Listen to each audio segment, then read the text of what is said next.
వాయుమండల ఆ యొక్క అధిపతి అన్నట్టుగా ఉంటుంది వాక్యంలో. అపోస్తలుడైన పౌలు పత్రికలో అట్లాగా తెలియజేస్తాడనమాట. ఇప్పుడు ప్రేరేపించు శక్తికి అధిపతి వాడే సాతాను. ఆది కాలంలో కూడా ఏదైనా తోటలో మనం చూస్తున్నాం.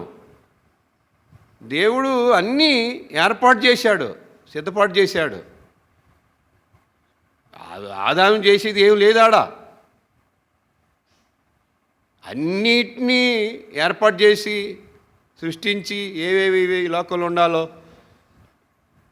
పైన కానీ భూమి మీద కానీ నీళ్ళల్లో కానీ కదా, ఏదైనా తోట వేసి ఆ తోటలో వాళ్ళని పెట్టాడు.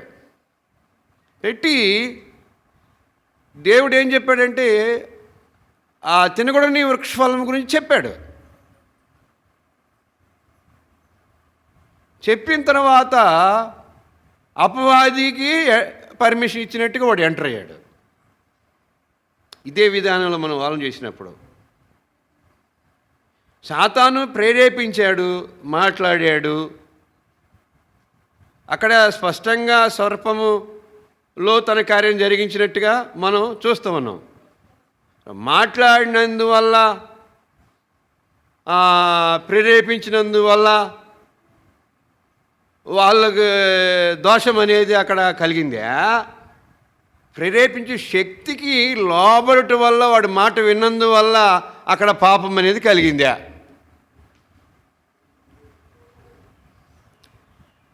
ప్రేరేపిస్తాడు నిన్ను తెలుసుకునే దానికి దేవుడు. అక్కడ ప్రేరేపించాడు, మాట్లాడాడు,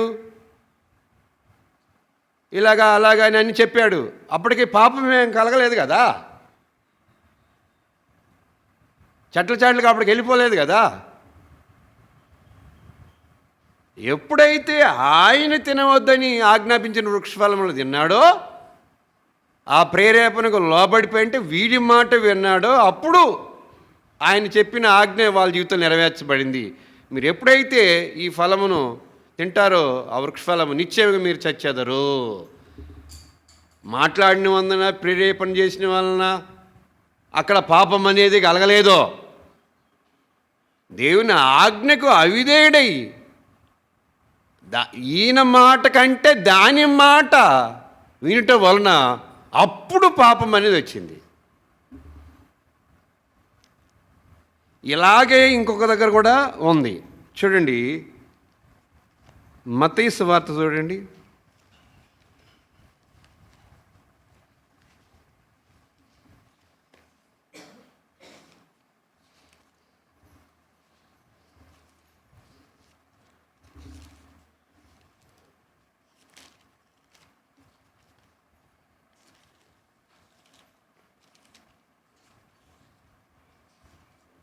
నాలుగవ అధ్యాయం ఏమన్నది? మొదటి వచనం.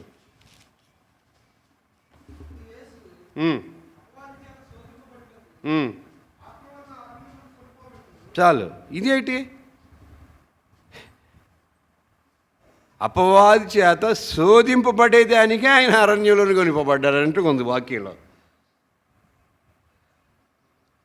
ఇప్పుడు ఆదాము దేవుని కుమారుడు, మన ప్రభువైన యేసుక్రీస్తు వారు దేవునికి ప్రియ కుమారుడు. అంటే ఇది కూడా ఒక టెస్టే. అక్కడ అతడు ఓడిపోయాడు ఏదైనా తోటలో. అదేవిధంగా ఈ కడపటి ఆదాము అయిన ప్రభువైన యేసుక్రీస్తు వారిని కూడా శోధించాడు. అక్కడ వాక్యం ఏం చదువుకుంటున్నాము? అప్పుడు యేసు అపవాది చేత శోధింపబడేదానికే అపవాది చేత అరణ్యమును కొనిపోబడెను. ఏ విధంగా శోధించాడు అనేది అక్కడ చెప్తా ఉన్నాడు వాక్యంలో. ఆయన ఉపవాసము 40 దినాలు 40 రాత్రులు ఉన్నప్పుడు ఆకలి కొనగా వచ్చేసాడు. ఎందుకంటే ఆకలికి కడుపు కోరికే కదా ఏది చేసినా అని అంటారు. 40 దినాలు 40 పగలు 40 రాత్రులు ఉపవాసం ఉన్నాడు ఆయన. అప్పటికే జీవం కలిగే ఉన్నాం కదా. ఈ శోధింపబడినప్పుడు ఇక్కడ శోధన, ఆ టెస్ట్లో ఆయన నెగ్గాడు. ఆయన ఎద్దుకు వచ్చి, నీవు దేవుని కుమారుడు అయితే ఆ శోధకుడు ఈ రాళ్ళు రొట్టెలగునట్లు ఆజ్ఞాపించమనేను. అందుకే ఆయన మనిషి రొట్టె వలన మాత్రము కాదు కానీ దేవుని నోటి నుండి వచ్చే ప్రతి మాట వలన జీవించను. అక్కడ జీవవృక్ష ఫలము దగ్గర ఓడిపోయాడు. అది ఈ సన్నివేశం. ఆయన ఆదాం, ఈయన కడపటి ఆదాం. అక్కడ తినే దగ్గర ఫ్రూట్స్ విషయంలో వాళ్ళని మోసం చేశాడు.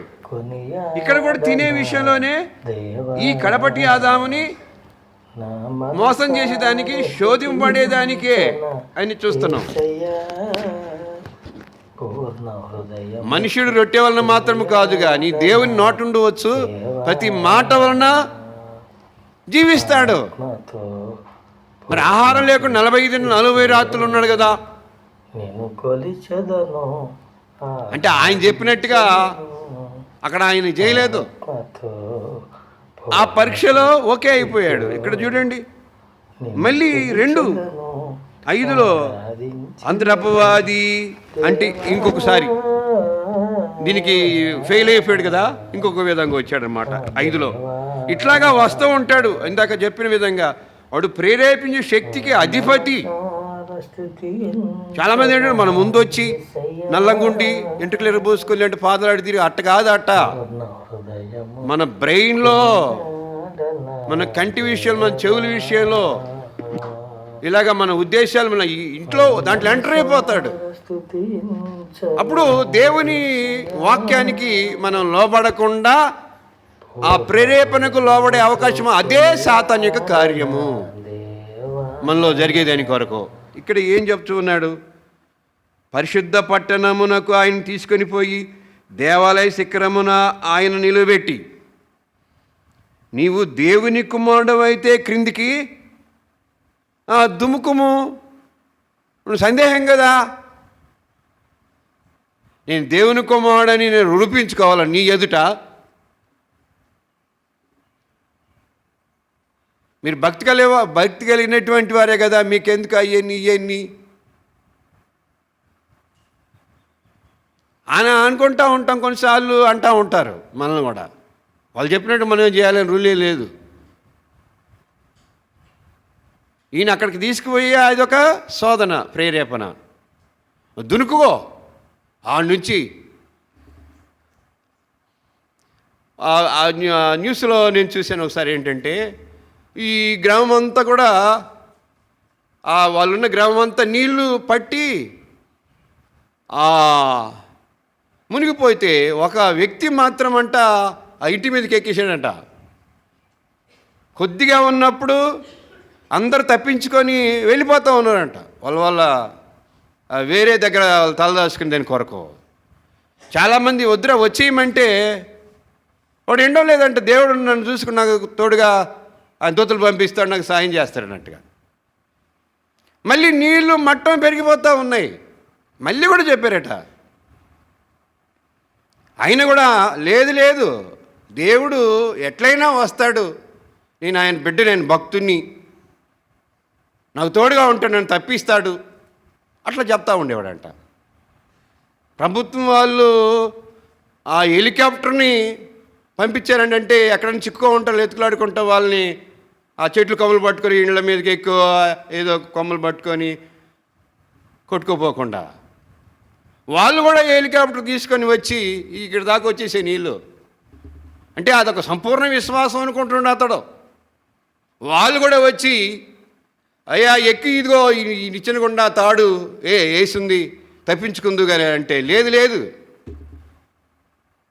దేవుడు వస్తాడు, ఎట్లయినా నన్ను కాపాడుతాడు. ఎవరికి నీళ్ళు వచ్చి మునిగిపోయాడు. వీళ్ళందరినీ పంపించింది ఎవరు? అది మనకి కొన్నిసార్లు దేవుని జ్ఞానాన్ని వినియోగించుకోవడం కూడా మనకు అర్థం కాదు, తెలీదు. ప్రాణాలు రక్షించేదానికి అసలు నువ్వు ఎక్కడున్నో వాళ్ళకి తెలియదు. వాళ్ళందరినీ పంపించింది ఎవరిని? నిన్ను రక్షించేదానికి కదా. ఈయన ఏం చేశాడంటే ఎత్తైన కొండల మీదకి తీసుకుపోయి అక్కడి నుంచి దునకమని చెప్తున్నాడు. దేవుడు అంతటా ఉంటాడు, కింద ఉంటాడు, పైన ఉంటాడు. నేను పట్టుకోలేడేటి నువ్వు దునికితే?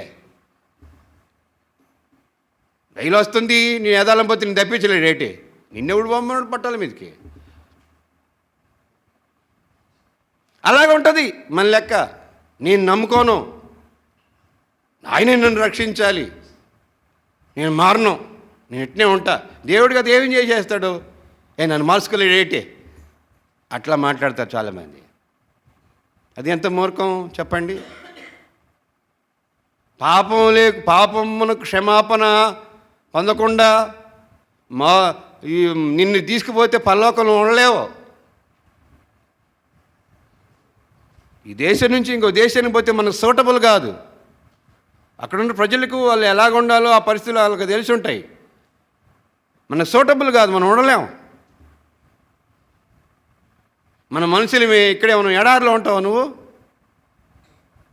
ఇసుకలు దిబ్బలు ఉన్న దగ్గర ఉంటావా? ఉండలేవు. అక్కడ ఉండే వాళ్ళకు తెలుసు ఎట్లా ఉండాలి, ఏ పరిస్థితులు ఎట్లా అనేది. అట్లా ఒక పాప శరీరంలో పాపలను వ్యక్తిని మహిమ కలిగిన దేశంలోనే ఎట్లా ఉంటాడు? మార్చకుండా కూడా తీసుకుపోయినా అనుకో, అసలు ఉంటాడు వాడు. ఎప్పుడెప్పుడు భూలోకానికి వెళ్ళిపోవాలా అన్నట్టుగా ఉంటుంది తెలుసా. ఆ స్వభావం అలాంటిది. పాపం ఉంది మనలో. ఒక డాక్టర్ ఏం చేశాడంటే ఒక సీతాకొక సిలుకను సగం కత్తిరించి, ఒక సాల్య పురుగును సగం కత్తిరించి, జాయింట్ చేసి అతికిచ్చి మందు పూసి ఒక టేబుల్ పెట్టాడంట, ఒక టేబుల్ మీద. ఇప్పుడు వీటిలో ఉన్న స్వభావం బట్టి ఈ రెక్కలు ఏంటంటే నేను ఎగరాలనుకుంటుంది. ఈ సాలిపురుగుడైనా మూల చూసుకుంటుందండి, మూల బూజు మూలకి. దాని స్వభావం అదే కదా.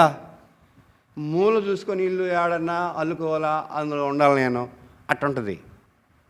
ఏది ఈ సాలిపురుగు సగం ముక్క అన్నమాట, సీతాకోక చిలుక సగం ముక్క, రెండుని కలిపి అంటించాడనమాట ఒక డాక్టరు. ఒక టేబుల్ని పెట్టి చూశాడు స్వభావాన్ని. సీతాకోక చిలుక ఏం చేస్తుంది?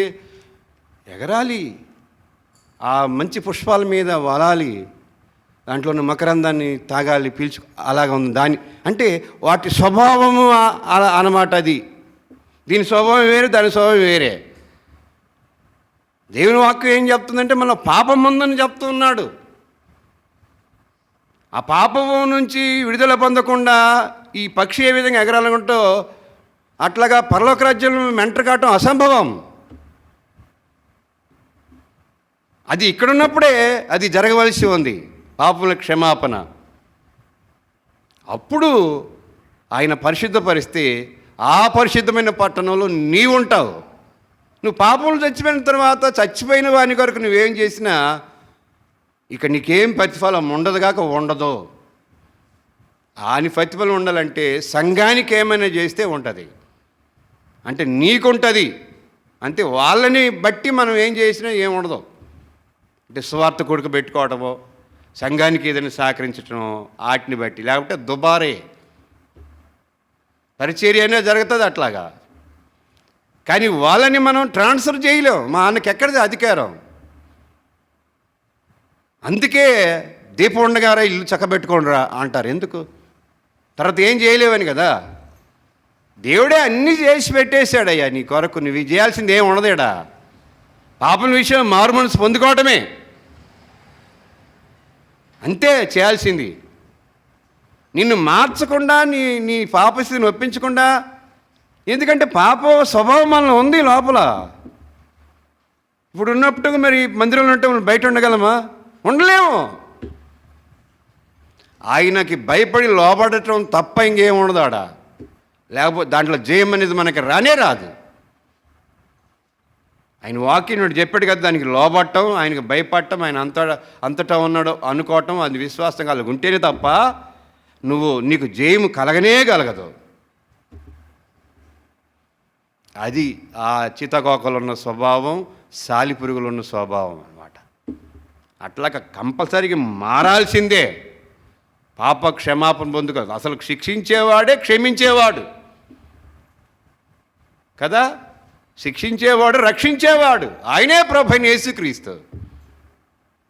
ఆయన వచ్చింది అక్కడ ఉండలేక అక్కడ సాతాను ద్వారా తోయబడితే మహిమాస్వరం అలా కాదు, నిన్ను రక్షించేదానికే సమస్తాన్ని విడిచిపెట్టుకొని వచ్చినవాడు. దేవుని కంటే అత్యున్నతమైన సింహాసనం మీద ఉండాలి నేను అన్నట్టుగా అక్కడే ఆయన అతిశయించి పడద్రోయబడినవాడు పాతాళం భూమి మీదకి. ఎవరు అపవాదుల గురించి అలాగుంటుంది కదా. దేవుని సింహాసనాన్ని ఎక్కాలి, నేను దేవుడిగా ఉండాలి.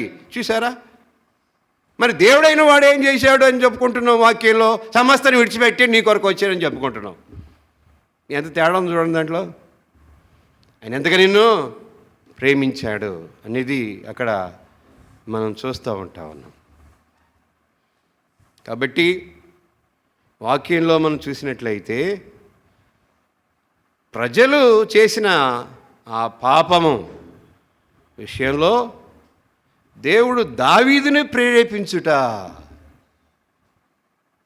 తన ప్రజల కొరకు గొర్రెల కాపరిగా ఉన్నప్పుడు గొర్రెల కొరకు తన ప్రాణం పెట్టేదానికి రెడీ అయిపోయినటువంటి వాడు ప్రజల క్షేమ విషయంలో ఆయనకు ఉంటుందా ఉండదా? ఉంటుంది. ఇప్పుడు దావీదుని ప్రేరేపిస్తే దావీదు ఎలాగా ఇదవుతాడు? ఇక్కడ ఫెయిల్ అయిపోయాడు. ఆదాముని పరీక్షించాడు దేవుడు ఆహారం విషయంలో, తినే విషయంలోనే. అక్కడ దానికి లోబడక మునుపు పాపం కలగలేదు. మాట్లాడాడు మంచిదే, అప్పుడేం పాపం కనబడలేదు. ప్రేరేపిస్తాడు, దానికి లోబడితేనే పాపం అంటే నెరవేస్తాం మన జీవితంలో మన చేతలతో. అదేవిధంగా మత్తయి సువార్తలో కడపటి ఆదాముని ఆయన శోధింపబట్టే కారణ్యానికి వెళ్ళాడనంటే అదే కోణంలో తన కుమారుని కూడా ఆయన చూశాడు. ఈ తినే విషయంలోనే ఆ వృక్షఫలం ఎలాగో ఇక్కడ మొట్టమొదటగా ఇక్కడ 3 విధానాల్లో శోధింపబడినా ఆయన శోధకు లోనేటువంటి వాడు కాడు. దేవునికి లోబడి అపవాద పొమ్మంటే వాడికి అడ్రస్ లేడు. అక్కడ ఏముందంటే దేవదూతలు ఆయనకు పరిచర్య చేసిరి అని. చూసారా, ఇది ఎట్టపోయినాడు? అదృష్టుడైపోయాడు. దేవునికి లోబడి ఉండండి, అపవాదిని ఎదిరించండి, వాడు మీ ఎదుండి పారిపోవును అని ఉంటుంది వాక్యంలో. నువ్వు దేవుని వాక్యానికి లోబడకుండా ఆయన చెప్పిన విధానంలో ఉండేదానికి ఇష్టపడకుండా ఉంటే మనమేమవుతాము? శోధింపబడతాం, శోధనకి లోనవుతాం అనేది అక్కడ మనం జ్ఞాపకం చేయాలి. మాట్లాడాడు, పాపం రాలేదు సర్పము ద్వారా, కానీ ఆజ్ఞను ధిక్కరించి దాన్ని చేయడం ద్వారా పాపం వచ్చాను. ఇప్పుడు ప్రేరేపించు శక్తికి అధిపతి అంటే అనేక కోణాలలో మనలో తన కార్యాన్ని జరిగింది. కానీ ఇది దేవుడు నాకు చెప్పలేదే, వాక్యం లేదే. దేవుని ఆత్మ కూడా మనలో కార్యం వెంటనే అక్కడ జరిగిస్తూ ఉంటాడు మనసులో. దేవుని వాక్యం ఇలాగ ఉండదు, ఇట్లా చెప్పలేదే అనేది ఇంకొకరు వచ్చి మనకి బోధించి చెప్పటం కాదు. అక్కడ రక్షించబడిన దేవుని పిల్లల విషయంలో అది అద్భుతంగా జరుగుతుంటుంది అన్నమాట. అట్లాగా ఆ ప్రజలను కాపాడుకుంటున్న పరిపాలన చేస్తున్నటువంటి రాజైన దావీదు ప్రేరేపింపుటకు సాతాను ద్వారా అనేది వాక్యం మనం చూస్తున్నాం. అప్పుడు ప్రేరేపింపబడినప్పుడు ఆయన లోబడిపోయాను కాబట్టి ఆ ఫలితాన్ని అక్కడ పొందాడు. మన యొక్క ఉద్దేశాలు, మన యొక్క ఆలోచనలు, మన బుద్ధి, మన నడవడి అన్నీ కూడా లెక్కే. ఇప్పుడు అట్లాగా వస్తాడనే కదా ఇప్పుడు చెప్పుకునేది. లోపలికి నువ్వు తలుపులు వేసుకొని ఉండొచ్చు, వానికి అది సమస్య కాదు. ఈ హృదయం అనే వాకిలి అది ముఖ్యం.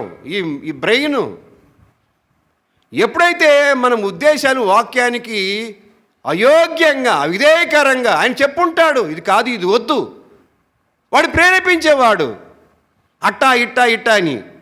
మన లోపల ఇది ఎప్పుడైతే జరుగుతుందో అప్పుడు మనము ఈ దుస్థితికి గురైపోయి వారం కొంటున్నాము. జనసంఖ్య చేయమని చెప్పేసి పిలిచి ఆజ్ఞాపించాడనమాట.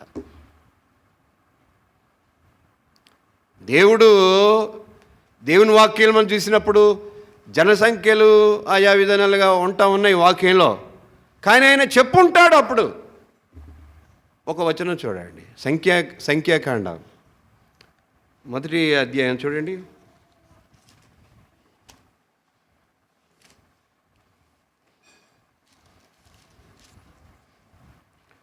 వారు ఐగుప్తు దేశం నుండి బయలువెళ్ళిన 2వ సంవత్సరము 2వ నెల 1వ తేదీని సీనాయి అరణ్యమందలి ప్రత్యక్షపు గుడారంలో యెహోవా మోషేతో ఇట్లనెను, ఇశ్రాయేలీల వంశముల చొప్పున వారి పితరుల కుటుంబములను బట్టి వారి పెద్దల చొప్పున మగవారిని అందరినీ లెక్కించి సర్వసమాజ సంఖ్యను వ్రాయించుము. పైన ఏం చెప్తుంది? మొదటి వచనం, యెహోవా మోషేతో ఎట్లైననో 2వ వచనం అది సర్వ సమాజ సంఖ్యను వ్రాయించము, లెక్కించి ఇశ్రాయేలు సైన్యంగా వెళ్ళి వారిని అనగా 20 ఏండ్లు మొదలుకొని పై ప్రేమ గల వారిని తమ సేనలను బట్టి నీవు అహరోనును లెక్కింపవలెను. ఇక్కడ చెప్పున్నాడు కాబట్టి ఇక్కడ లెక్కించమని దేవుడు చెప్పాడా? ఎందుకు అని అంటే దేవుని ఆశీర్వాదం వీళ్ళకు ఉంది. ఆనాడు అబ్రహాముతో దేవుడు చెప్పాడు ఏమనంటే, ఆకాశ నక్షత్రాలను చూడు, నువ్వు లెక్కేయగలవా? ఇసుక రేణువులను చూసుకో, లెక్కేయగలవా? నీ సంతతిని అలాగా చేస్తానని దేవుడు చెప్పేస్తున్నాడు. మరి లెక్క పెట్టుకోవడం ఎందుకు? లెక్క దేవుడు చెప్తే మనం చేయాలి. అక్కడ సంఖ్యాఖండం అంటే సంఖ్యలో ఉన్న వాళ్ళందరూ ఇశ్రాయేలు ఉంటారు, అదే నంబర్ అంటే. అదంతా వాళ్ళు ఎక్కడి నుంచి వచ్చారు, ఎవరు ఎంతమంది అనేది ఆ సంఖ్యాకాండం అంటే ఆ సంఖ్యలో ఉన్న వాళ్ళు ఇశ్రాయేల్ గురించి ఉండే ఆ కాండమే సంఖ్యాకాండం, లెక్క అనమాట. అది దేవుని లెక్క. అది అంటే ఆయన చెప్తాడనమాట ఇలాగా చేయమని చెప్పేసి. అక్కడ ఆయన చెప్పున్నాడు. మరి ఇక్కడ అలాగ చేయమని దేవుడు చెప్పున్నాడా? మనం చదువుకున్న భాగంలో అట్లా చేయమని దేవుడు ఆయన చెప్పాడా? చెప్పలేదు. అపవాది ప్రేరేపించాడు. ఎందుకు లెక్కించకూడదంటే దేవుడు చేయమని ఏదైనా ఉంటే చెప్తాడు. నక్షత్ర రాశులను లెక్కించజాలవు, అంతగా నీ ఆశీర్వించబడతానప్పుడు నువ్వు లెక్కతే పని ఏంది? అది ఒక విధానం అన్నమాట. పరిచర్య విషయంలో ఎన్నో విధాలుగా మనం చూస్తూ ఉంటాం. కానీ అది స్వాభిప్రాయంతో ఇంకొక విధానంగా కాదు. అది దేవుని పిల్లనికి వారికి ప్రోత్సాహకరంగా ఆయన మహిమకరంగా ఉండే కోణంలో అట్లాగా. ఇక్కడ ఏంటంటే, ఇదిగో ఇంతమంది సైన్య బలం నాకుంది, ఇన్ని లక్షల మంది ఉన్నారు, ఇంతమంది ప్రజలు ఉన్నారు అని అంటే అది ఒక గర్వం, అది ఒక అతిశయానికి కింద పోతుందన్నమాట. అదే కదా ఆయన ఆ యొక్క సైన్యాధిపతి వద్దయ్యా, ఎందుకు, ఎంతమంది ఉంటేమి. ఇంకొక కోణంలో మనం ఆలోచన చేసినప్పుడు ఎవరున్నా కూడా దేవుని పిల్లైనటువంటి వారికి తోడుగా ఉన్నది ఎవరు అంటే దేవుడు. అది ఎవరున్నా లేకపోయినా సదాకాలం ఆయన పిల్లలకు ఆయన తోడుగా ఉండేటువంటి వాడు. అదే మనం దేవుడే మనకు ముఖ్యం. మనుషులు ఏం చేయగలరు? ఇశ్రాయేలు బలం ఎంతోమంది ఉన్నారు. ఆ ఎవరికి శత్రువుల చేతికి అప్పగింపబడలేదా వాక్యంలో? వారి దేవుడే వారి కాపరి, వాళ్ళు తోడుగా ఉండేవాడు. వీళ్ళు ఆయన లేకపోతే వీళ్ళు ఎంతమంది ఉంటే ఏమి? అలాగా దేవుని పిల్లలను మనము ఆలోచన చేసి ఆధారపడటం నేర్చుకోవాలి. నాకు ఇది ఉందిలే, ఏంలే, ఇంకా అట్టా అతిశయంతో కొన్నిసార్లు మనం ఉంటాం. అది ఎంత తప్పు. అది ఆ దాసుడు వద్దన కూడా, ఏయ్ నేను రాజు నీకు కన్మెంట్ చేస్తాను, పో నీవేం నోరు మూసుకొని పో అని చెప్పించి అది అన్నమాట. అదే ఇక్కడ జరిగింది. అదే నేను చెప్పేది.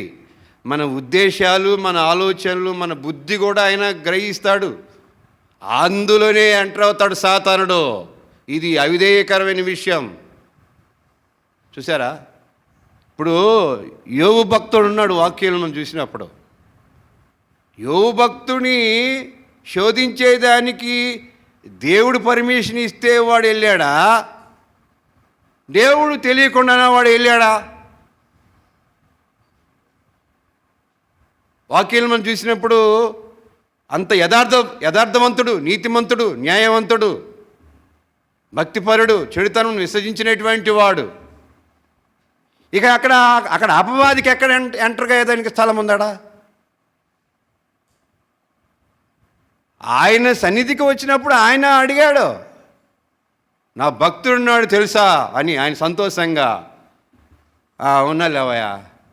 చూడు, ఆయనకే ఆలోచన కలిగించే విధంగా మాట్లాడాడు. అపవాది వాడు ఎంత తెలివి కలిగిన వాడు, జ్ఞానం కలిగిన వాడు మీరు ఆలోచన చేసుకోవాలి.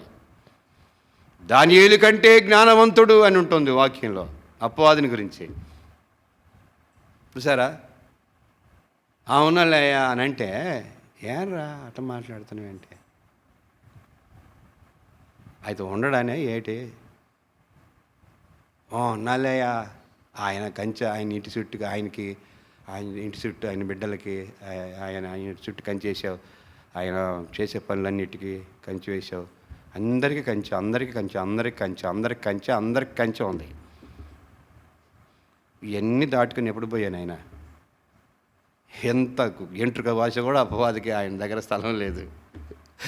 లేకపోతే ఆయన ఎందుకు అడుగుతాడు?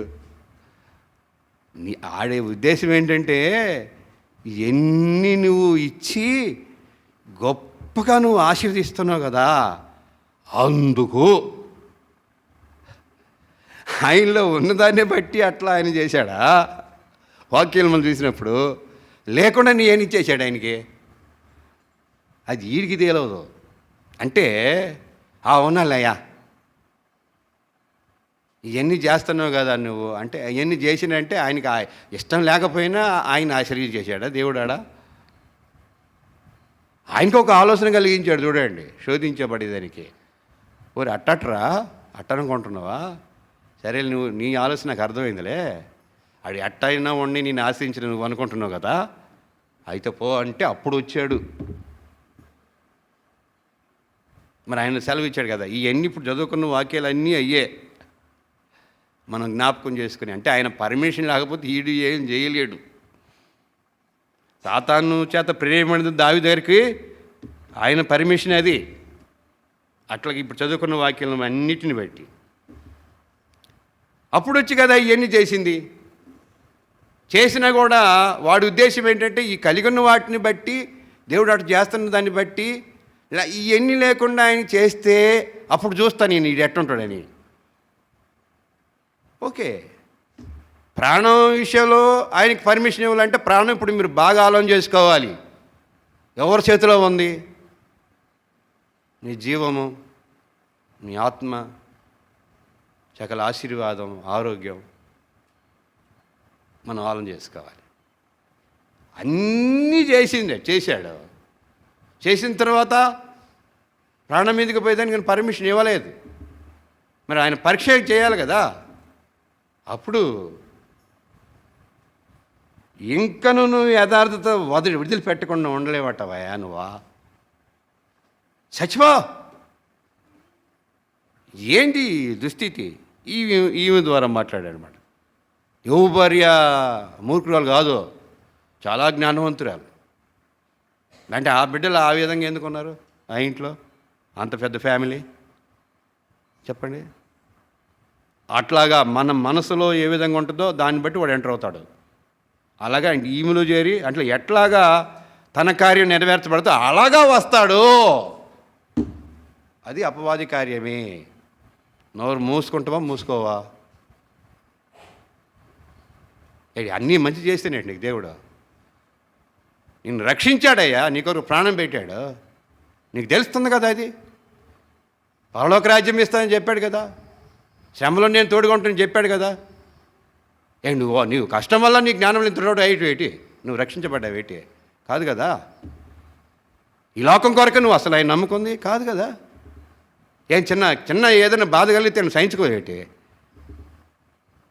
అని అన్నీ పోయి అక్కడ ఎట్టుంటుందంటే ఒకని వెంట అంటే ఒకటే రోజు జరిగినట్టుగా ఉంటుంది. అభివృద్ధిలో చనిపోతే స్థుతి కొడుకు పెట్టుకున్నట్టుగా ఉంటుంది. ఆడ యెహోవా ఇచ్చిన యెహోవా తీసుకొని పోయాను. నేను పట్టుకొని వచ్చాను ఏంటి? ఆయన నీకు ఉండు, నాకు వచ్చాయా? నా కష్టంలో ఆశీర్వాదం, నాకు మంచి ఆరోగ్యం, ఆయుష్ ఆయన ఇస్తేనే కదా ఇవన్నీ నేను చేశాను. మరణం వరకు కూడా యథార్థతను వదలలేదండి. దేవుణ్ణి స్తుతించాడు కాబట్టి వాడు ఓడిపోయాడు. ఈడేం చెప్పాడు ఆయన దగ్గర? ఇవన్నీ ఇచ్చిన దాన్ని బట్టి కదా అని నేను భయభక్తులు కలుగుని చక్కగా బడికి వస్తాడు, గుడికి వస్తాడు, ప్రతి కార్యక్రమంకి వస్తాడు అని వాడు అనుకుంటాడు. ఇప్పుడు ఎవరు ఓడిపోయాడా? అపవాది ఓడిపోయాడండి. అది దేవుని పిల్లలంటే. మనం రక్షించాడు, రక్షింపబడిన వారం, అన్ని విధాలుగా ఆశించబడిన ఈ లోకంలో ఉన్న వాళ్ళకి కాదు, ఆయన పరలోకం, ఆయన రక్తములో వారి పాపల నుంచి విడుదల నొందినటువంటి వారికి ఆశీర్వాదం.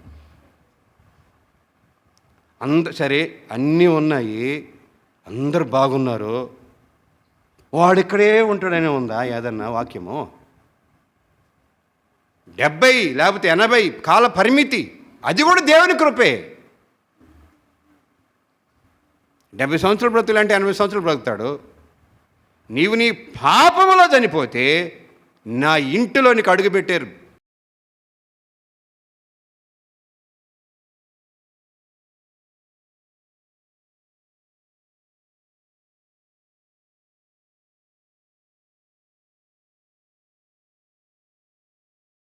వచ్చిన తర్వాత ఆయుష్యే మనకుంది, ఇంకా 200 సంవత్సరాలు బ్రతుకుతాం అనుకుందాం. ఏదైనా అనారోగ్య భయంతో ఉన్నాం అనుకో, ఇంకా మిగిలిన 200 సంవత్సరాలు అదే వ్యాధితో బాధపడాలా. దేవుడు ఏది చేసినా ఆయన కృప అందులో కనపడుతుంది మనకి. నీ ఆయుష్ను తగ్గించిన దానికి గల కారణం ఏంటంటే అదే శాశ్వత కాలం పరలోక రాజ్యంలో యుగయుగాలు మనం ఉండేదానికి, ఆయన రక్షింపబడేదానికి ఆయుష్ను కుదించేశాడు అంతే. 1000 సంవత్సరాలు ఉండి 1000 సంవత్సరాలు వేసి నరకకుండా ఒక 100 సంవత్సరాలు నువ్వు బాగుండి యవ్వనస్తుడిగా మిగిలిన కాలంలో నీ ఆర్గన్స్ డ్యామేజ్ అయితే 1000 సంవత్సరాలు నీకు మరం లేదనుకో, నువ్వు ఎట్టుంటావు? ఇంక 900 సంవత్సరాలు మంచంలోనే అల్లాడుతూ బాధపడుతూ ఉంటావు. ఇది దేవుని కృప. కొద్ది కాలంలోనే, ఒక రెప్పపాటులోనే ఆ శిలువలో ఉన్న దొంగ నమ్ముకుంటే శాశ్వత కాలానికి. అదే ధనవంతుడు లాజరు జీవవృక్ష ఫలములు తినకుండా కూడా బయటికి ఎందుకు పంపించాడు? అదే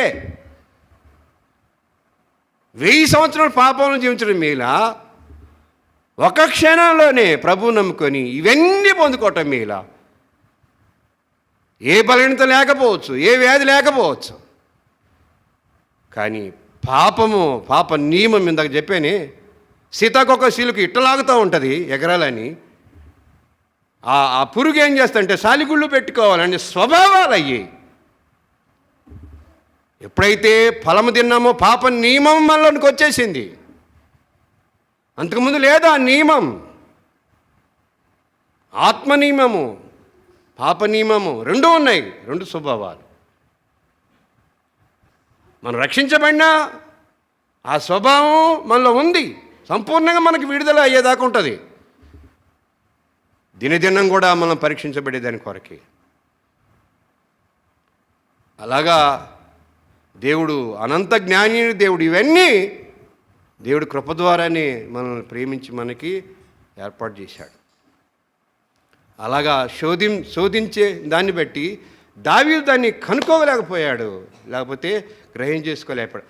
అప్పుడు మోకరించాల్సిన పరిస్థితి ఎప్పుడైతే ప్రేరేపణ కలిగిందో కదా, అంతకుముందు ఏం చేయలేదు, కోపం ఉంది. అప్పుడే ప్రజల పాపం విషయంలో ఒకవేళ ఆ ప్రేరేపణకు లోబడకుండా అట్లా చేయకుండా ఉండుంటే అట్లా జరిగేదానికి అవకాశము కింద వచ్చిండేది కాదు. అక్కడ దావీదుని ప్రేరేపించినప్పుడు అతడు లోబడిపోయాను. అక్కడున్న యావోబు సైన్యాధిపతి చెప్పినా కూడా అతడు వినలేదు. తర్వాత దాని ఫలితం ఆయనకు అర్థమైంది. ఎందుకంటే ఆకాశ నక్షత్రం లెక్కించలేవు.